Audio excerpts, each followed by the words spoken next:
And where were you?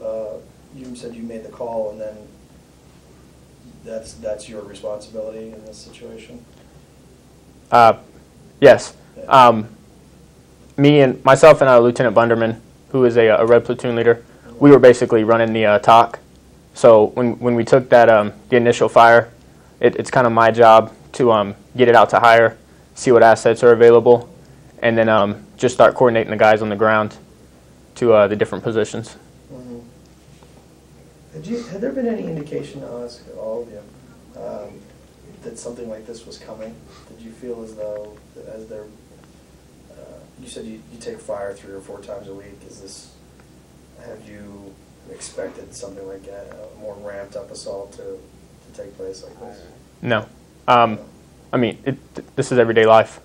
Before Saturday, it was business as usual.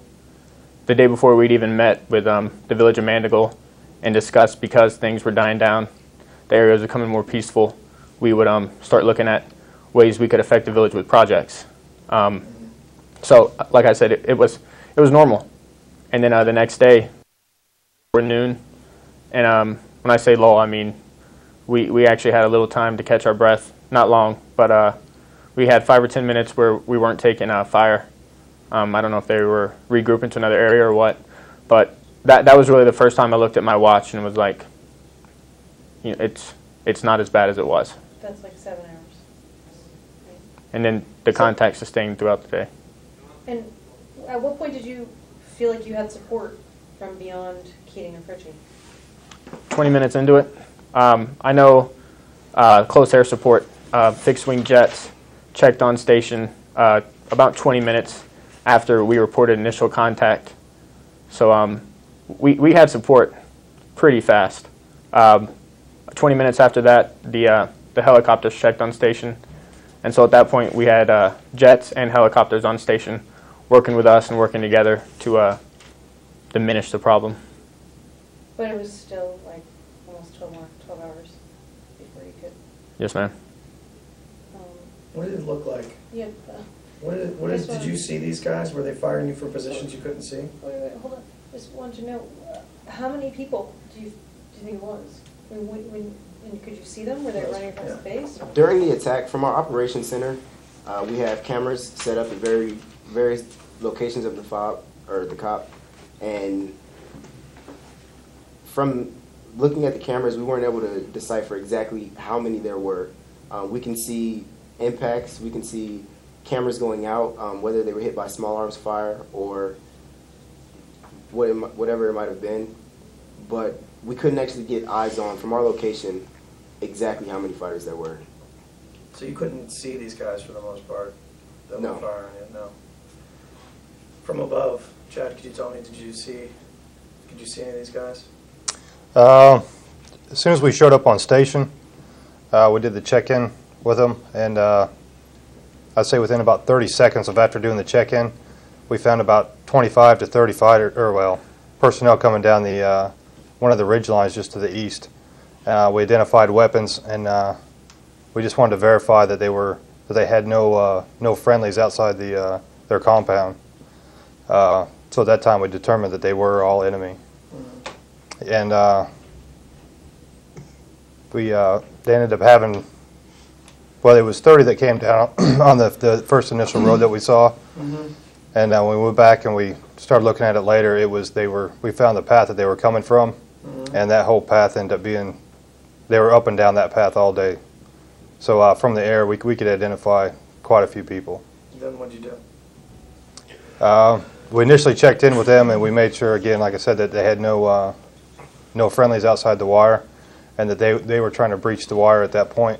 And so we started engaging. Did you try to cut off that path, or? We did. Well, we tried to stop them as they were coming down the hill. So we just started engaging them as they were coming down the hill. There was really no way to cut off that path because, I mean, it was a road that was running along the COP. When you mean a path, you mean like a trail? They were coming down a trail down one of the ridge lines. And they were coming down to there's a main road that runs right along the river. And that's where they were all headed towards. I'm sorry, so you were able to take them out, or? Yes. All Yeah, 25 or 35, I mean, in one attack? Yeah, we had two of the well, several passes, but we had two of the Apaches, and we were engaging with the 30 millimeter, and yeah, we ended up to destroy all of them. Did you take any fire? Yes, we were taking fire pretty much the entire day. Were the Apaches, were they damaged in any way? Or? Not on the initial attack. After the initial engagement, we noticed that there was we were taking small arm fire from pretty much the area completely surrounding the FOB. The guys on the ground during our first engagement, they did not fire directly at us, but there were some more enemy soldiers along the ridge, just about 800 meters up the ridge from them, and they were trying to engage us. Mm-hmm. I thought 4 Apaches were damaged. We sustained from Task Force Pale Horse out of Jalalabad. We had 2 aircraft that were damaged, and when we arrived at the FARP, on the way up, we had contacted Task Force Pale Horse and told them that they needed to start moving additional Apaches to us. So 2 aircraft out of Bagram Airfield had arrived. About the same time we showed back up in the FARP with damaged aircraft, they arrived on station, and then they departed to the engagement area. And within about 15 minutes, one of their aircraft had been damaged, and they flew back to Bostic. So 4 were damaged? There was 3 damaged, sir. Okay, so I'm going to ask a question that, forgive my naivete, but you had, obviously CAS and support on the ground, and you took out 25 to 35 people within an hour of being there. So why did it continue for 12 hours? Why was it so difficult to fight the other remaining people on the ground? I think the numbers were so more significant than 25 to 30 that they got 25 to 30 with that initial push, but because we were basically surrounded 360 degrees, I think there were significant numbers that allowed them to continue to fight throughout the day.